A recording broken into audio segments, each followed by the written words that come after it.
Welcome to episode 2. The path that appears when walked, you may not remember when you began moving. That is often the way of it. There is a tendency to imagine that all journeys begin with a decision, a turning point, a moment in which one place is left behind and another is chosen. The forest is not especially interested in such distinctions. Here, movement arrives quietly, a shift of weight, a wandering thought, a curiosity so small it barely notices itself. And somehow, without announcement, you find that you are walking.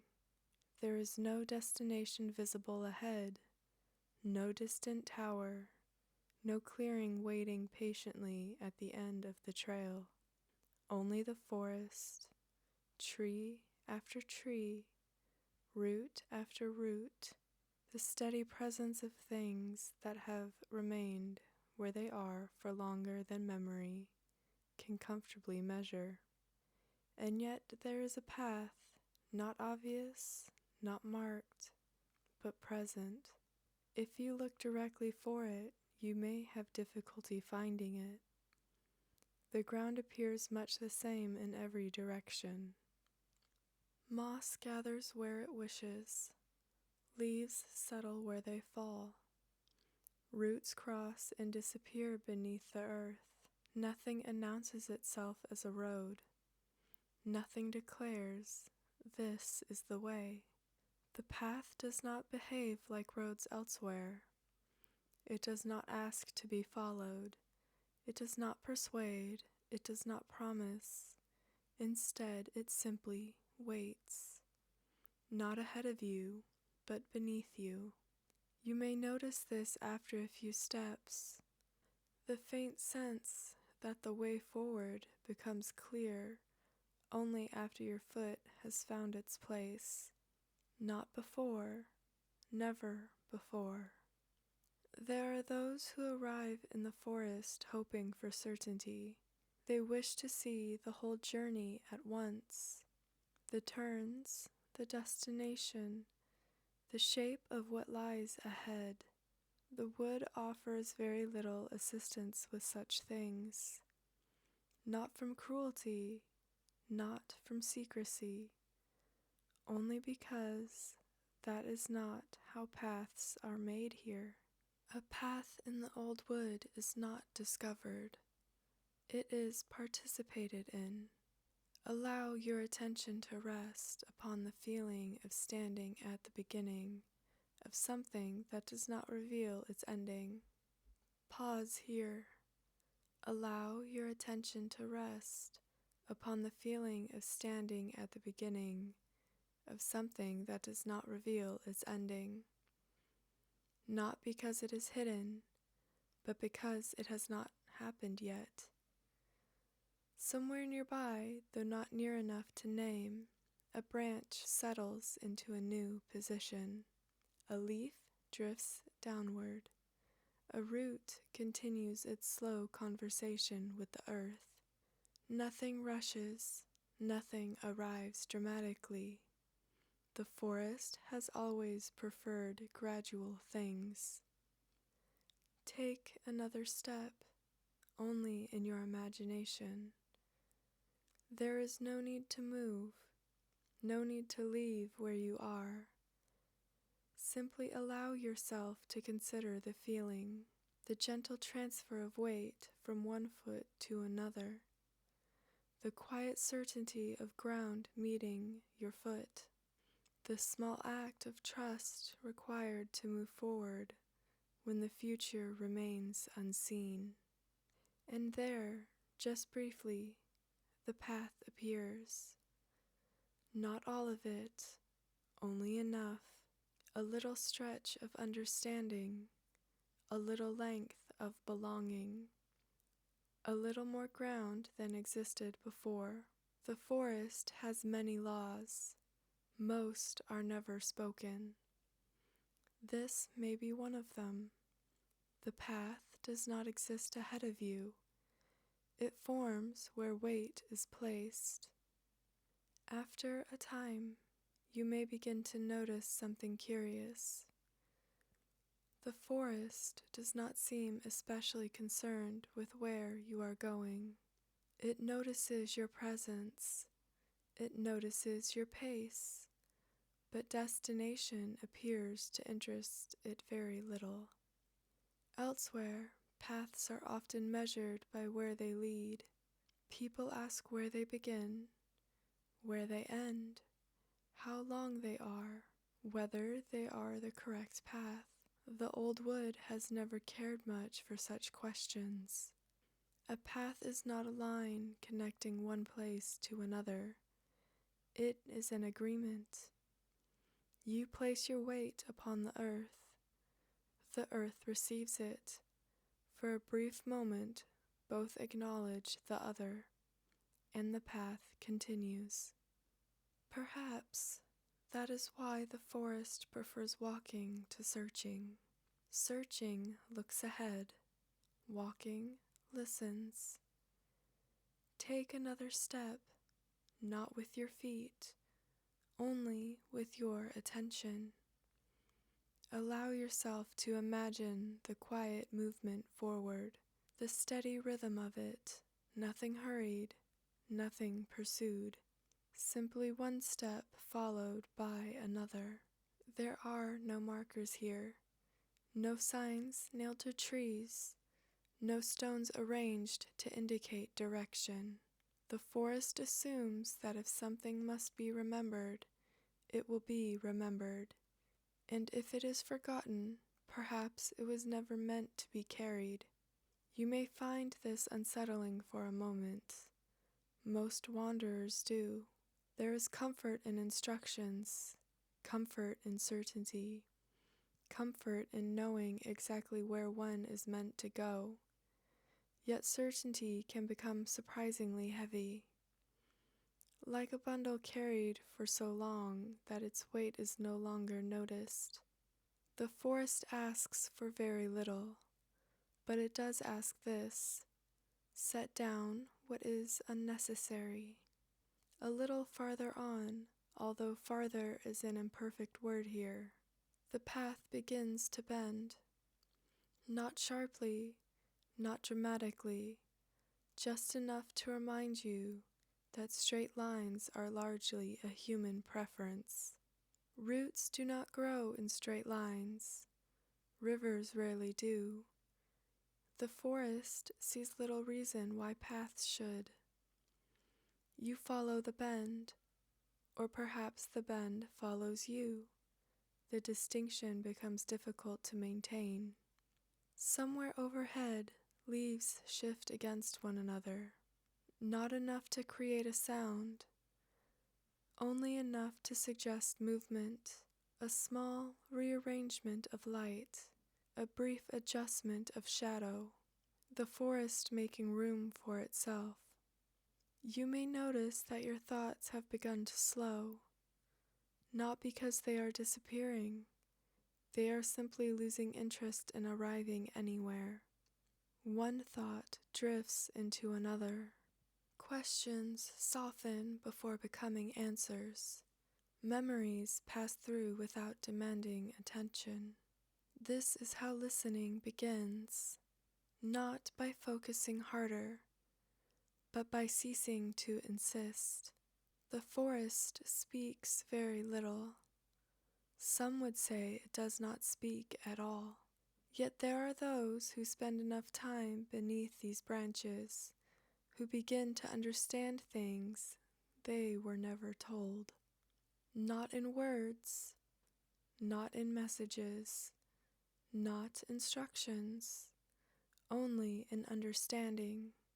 A root crossing the path, a patch of moss growing in unexpected shade, the way a fallen tree becomes shelter without intending to.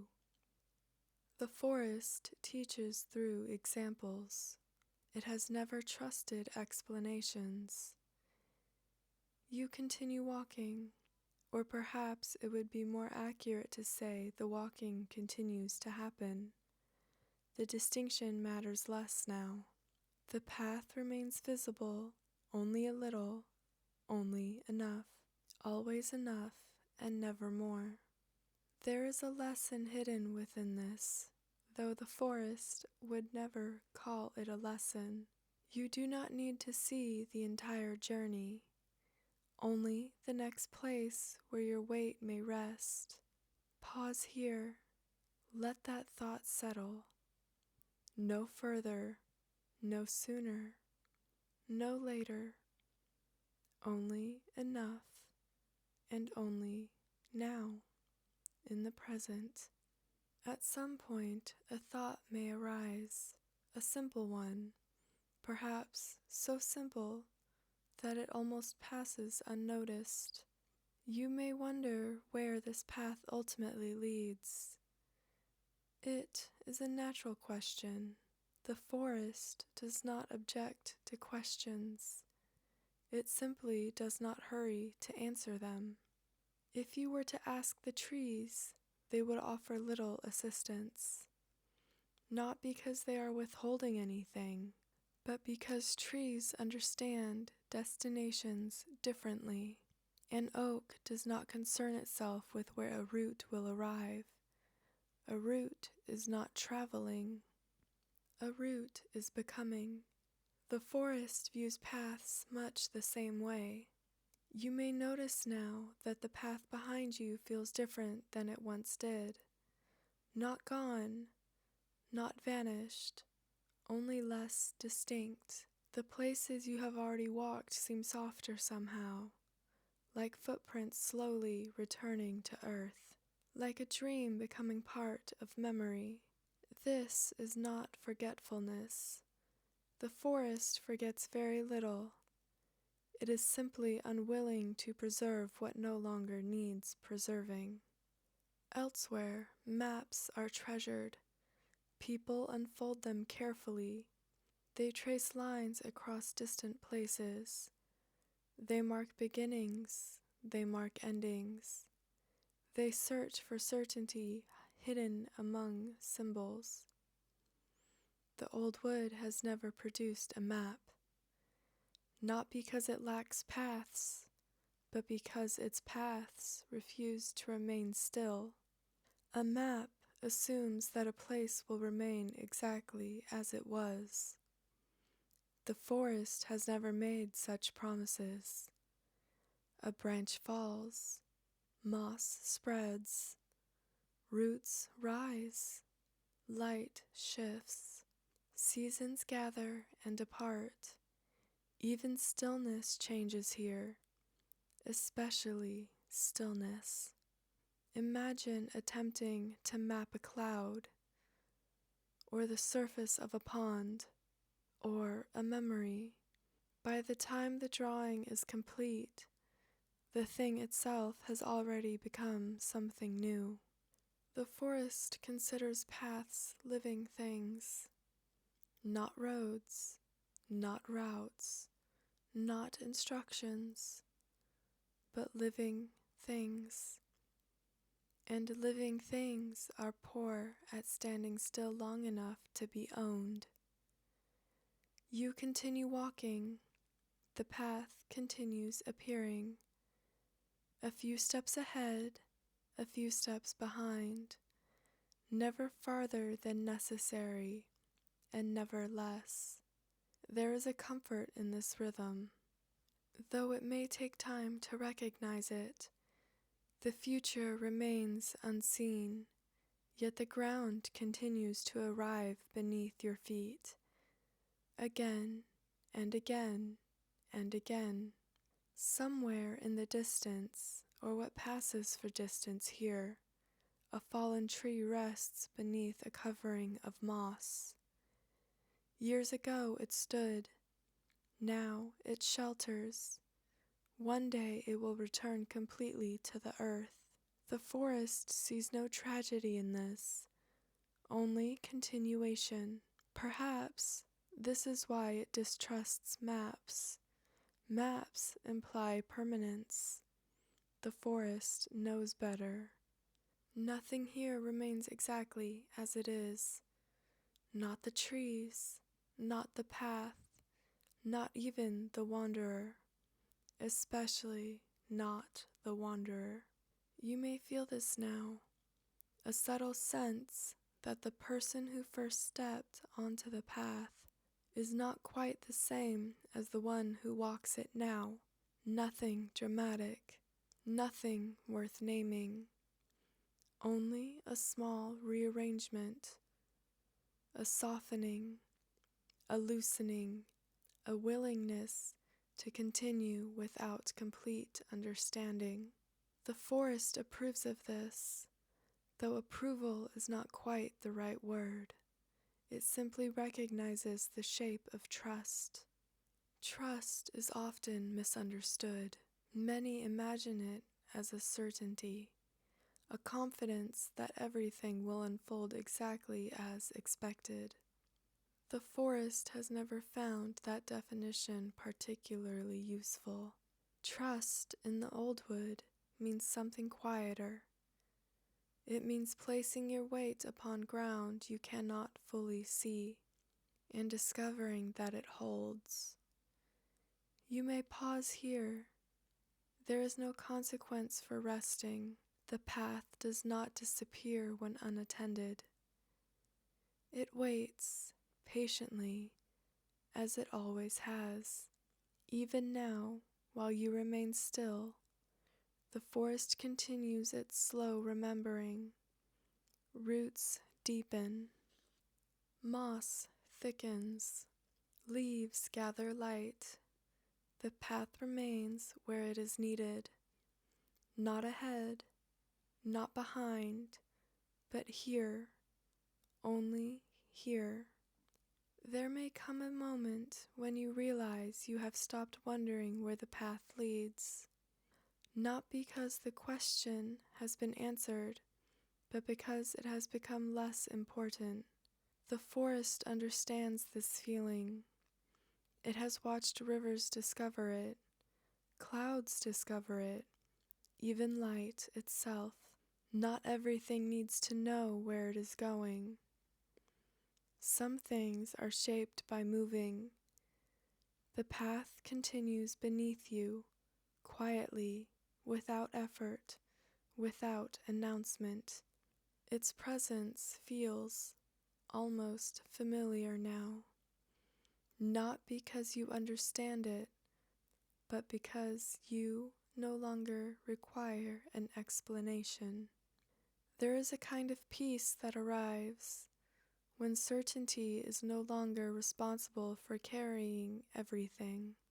The forest has known this peace for a very long time. You may notice that the path itself has become difficult to separate from the act of walking. Earlier it seemed like something you followed.